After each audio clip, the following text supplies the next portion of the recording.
Good afternoon, everyone. Welcome to Ham Radio Basics Live, Season 4, Episode 5, Ham Radio News and Updates, 1/28/2026.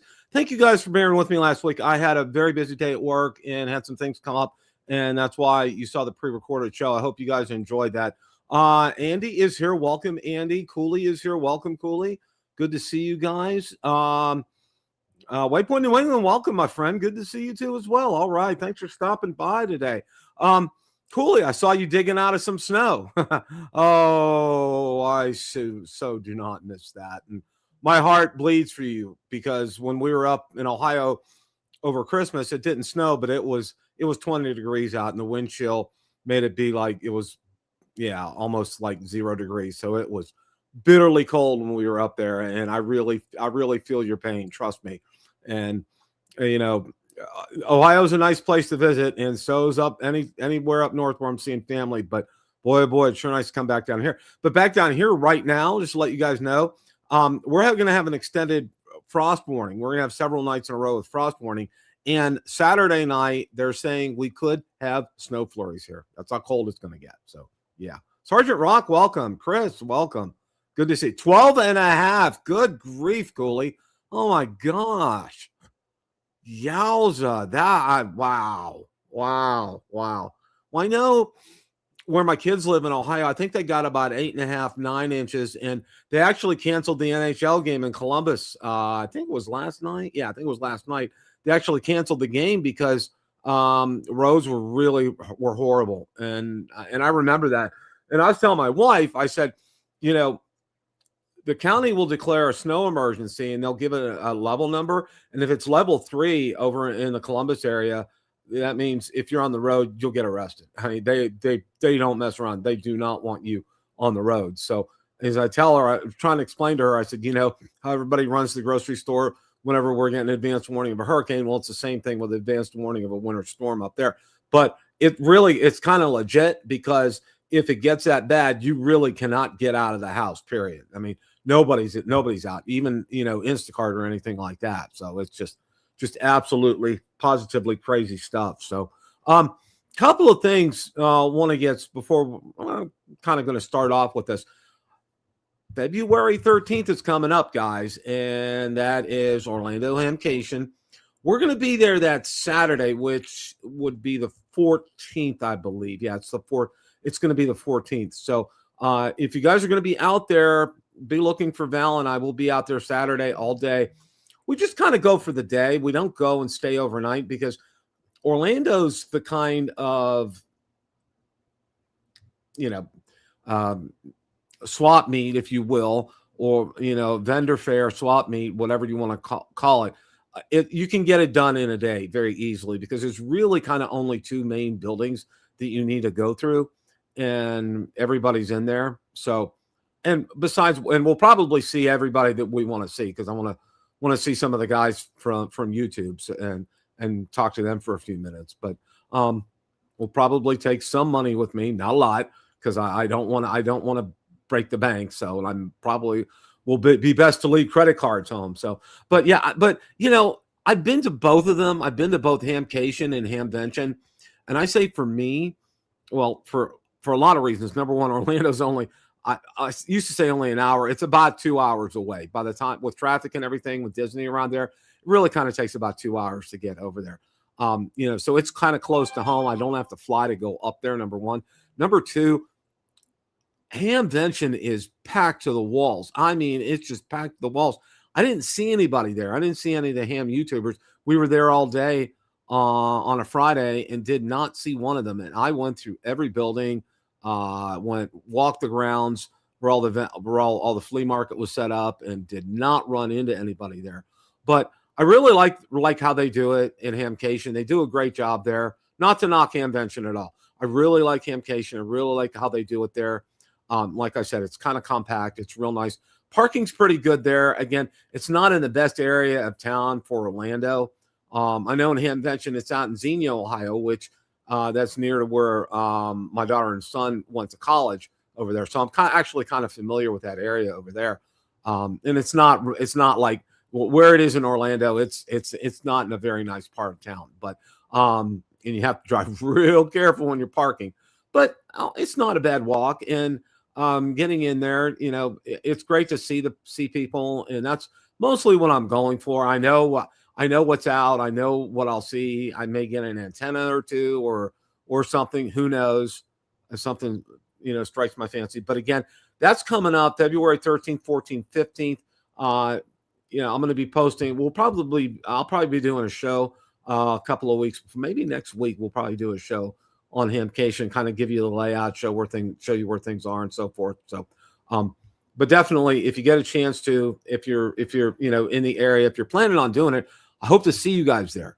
I'm going to wear my Ham Radio Basics t-shirt. So you guys can say, hey, it's Bill. So, but no, I hope you guys get a chance to go out there. Okay. I'm going to share a little bit with you, some things that I saw out on Twitter today, as far as some ham radio news. And then I got a special little very mini PowerPoint to put up with you. There's a CQ WPX RTTY context, and that's from Ham Radio World. It's on February 14th and 15th. You can read about that. And again, here's a thing from Ham Radio Outlet. They posted Hamcation. They will be there. It's interesting. The vendors that are at Hamvention, there are some vendors that are at Hamvention that are not at Hamcation. One of the ones is DX Engineering. They don't come to Hamcation. They come to Hamvention, and they're close by. They're not far away in Ohio, but they chose not to come here. I mean, HRO does a business stand-up business wherever they go to, so that's not an issue with them. Gigaparts is there. Gigaparts is at both as well too. So, a couple other things. Winter Field Day just passed. That was last weekend. I said some light reading antenna theory right here. So that's kind of funny. This is interesting. It's an antenna clip. 3D Wago antenna link. Okay, that's interesting. Oh yeah, the new Kenwood TM750A is coming out. I said you need a small bankroll for that thing, and it's going to be outrageously expensive. That's the only thing I do know about it. Now, there's a couple of videos that, actually 3 of them, that I wanted to spend a couple of minutes on. As you all know, Walt is kind of a Xiegu expert, especially the G90. He used AI and also his experience was Xiegu, and came up with the Xiegu G100. He said the radio doesn't exist. And I kind of forwarded this to Xiegu, and I said, you know what, guys, this would be an awesome radio. Definitely, that's something you want to watch. He's got everything that you could possibly want in that radio, and I really like this video. So if you get a chance to, make sure you watch it. Now, for those of you guys up north, one of the things that you have to deal with, especially if you're doing POTA this time of year, God bless you for doing POTA, and I hope you're doing it from your car and not sitting outside at a park bench up north. But he shows the antennas he uses in the snow, and it's very useful. And we're going to be talking about some winter preparation for going out and doing ham radio here in a minute. But that's definitely a video that you guys want to watch. He has a lot of great tips in there as well too. Now, Mike K at MRD, he got sent a ICOM 7300 MK2 review unit from Gigaparts, and he does an unboxing and a setup and first use on this, and it's really good. Mike does a thorough job on his videos. He does a great job, and he shows you, right away. He shows you, he compares it to his 7300, and you can see that the ports that are different on there. For example, the big thing I'm all big about that is the HDMI port is fantastic. Also, the USB port on there as well too, and it's going to lend itself to a whole new spectrum of things, good things as well. And also too, if you're into it, it has a CW decoder, built-in CW decoder and you could see it on the front. So I mean, that for me, that would be interesting for me because I don't ever plan to do CW. But those are some things that I think you guys could probably take a look at here. One of the things, because it's winter, and it really, what kind of prompted me was, Cooley, was your what was you're showing us, what's going on up north, and how bad it is up there. And I wanted to go ahead and talk about, and I kind of used ChatGPT to help me out, to give you guys some tips on, if you're mostly, this would be if you're doing POTA, and if you're possibly doing POTA outside, some kind of tips regarding that. And it really, I think these are very well done. I got my hats off to ChatGPT for this. So let me go ahead and share this here. Okay. All right. First is battery care. Cold reduces capacity. Keep LifePo or other batteries warm, ideally inside your coat or an insulated container with hand warmers. And I want to stop right there. What I keep my LifePo 4 batteries in are those big fireproof LifePo fireproof containers. And that was something that would be ideal because it's insulated. Okay. And they're designed for LifePo batteries. I a lot of them from my drone hobby as well. That's the kind of thing that they use. Cold will suck out electricity like nobody's business and will degrade your performance tremendously. So you want to keep that battery as warm as possible until you need to go ahead and use it. Now, number 2, antennas and cables. Okay.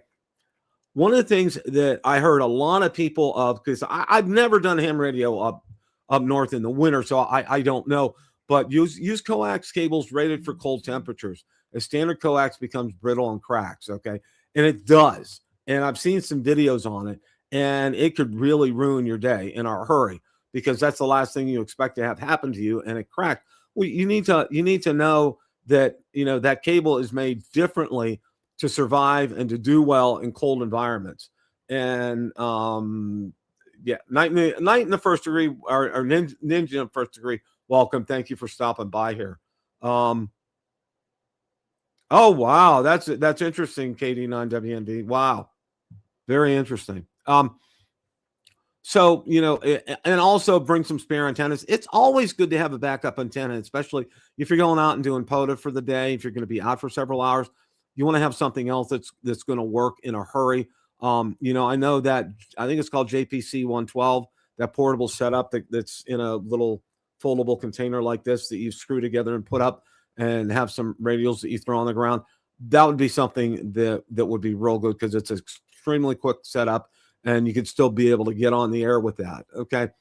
Radio protection. Keep radios in protective, insulated, or padded cases when not in use. Small portable USB powered heaters can be used in cases. And that's true. You can do that.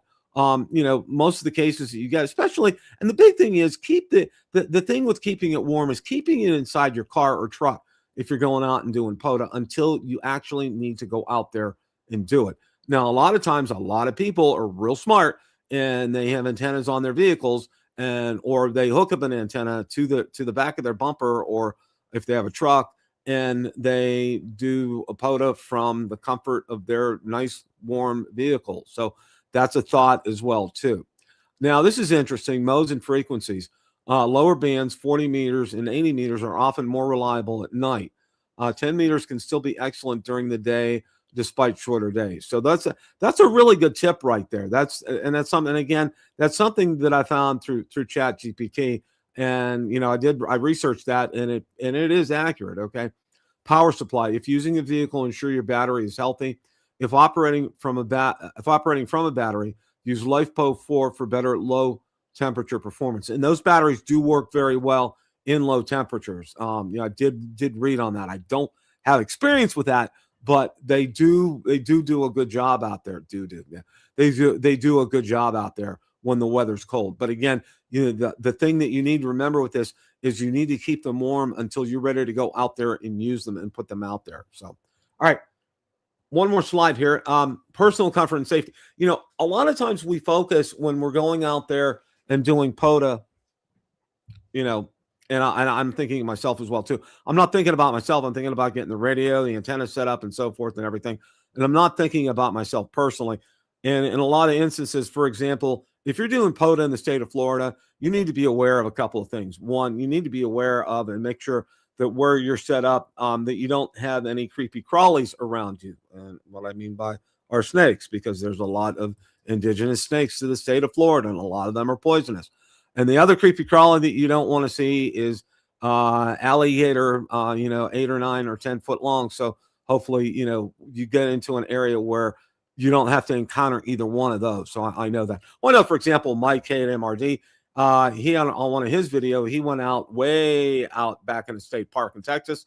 And sure enough, he saw a nice good old diamondback rattler right in the middle of the road there. So you need to be aware of your surroundings. With this, you kind of need to be aware of your surroundings, but, you look at it in several points here. Number one is clothing. Dress in layers with moisture wicking materials. Wear warm wool socks and a hat. That is excellent advice, because you do want to dress in layers. You don't want to dress super, wear something super bulky and then not be able to move around. The idea is to be able to move around. If you wear thin layers, you're able to do something like that. So that's a piece of advice. Wear warm wool socks. Wool socks are the best to wear if you're going to be outside for any extended period of time, and definitely a hat. Can't emphasize that enough. Hand protection.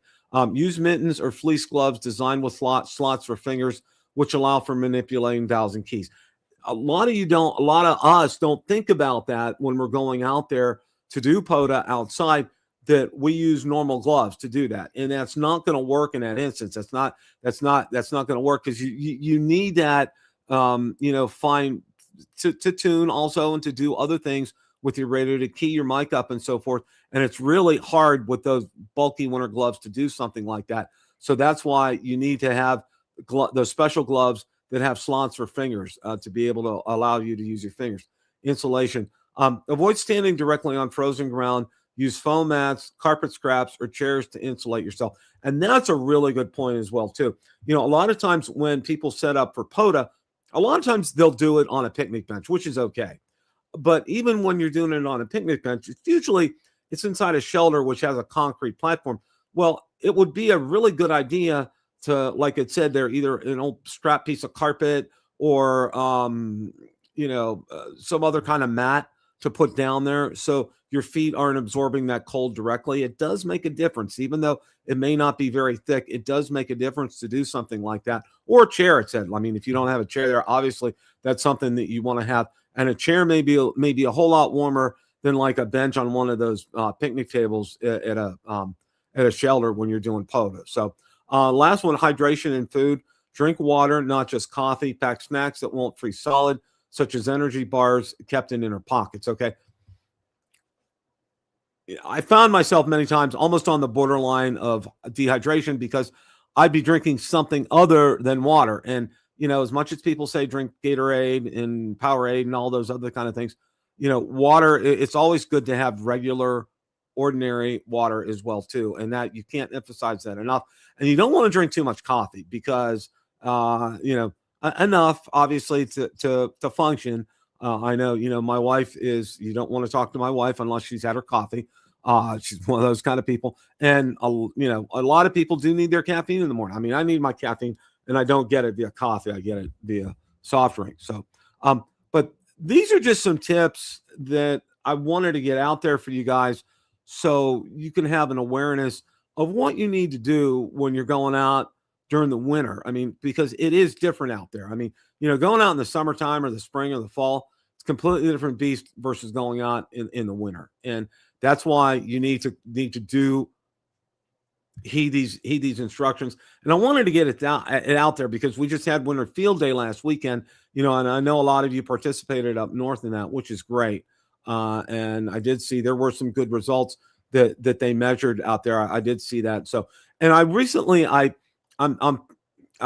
getting better at getting back out on X on Twitter, and also my Facebook group and Facebook page, with updating them, and Instagram as well. So you'll see some updates out there. I'm going to be more dedicated and diligent. Usually I was doing it like 2 days a week. I'm going to try to get out at least 3 or 4 days a week to get information out there to let you guys know, to keep you up to date on things. So, yeah. Oh, okay. No, oh, okay, Chris. Yeah. It was, it's brutal out there. You know, I know a lot of people passed on Winter Field Day because it was just so stinking brutal this weekend up north. I don't know how you guys survived all that. That's just absolutely amazing to me. Just really, really, really wow. So hope you guys had a great week. Hope you guys have a great rest of your week. You remember Hamcation's coming up, and probably going to have a Hamcation preview next week, so stay tuned for that. Thank you, as always. Thank you guys, Chris, Andy, KD9WNV, Waypoint New England,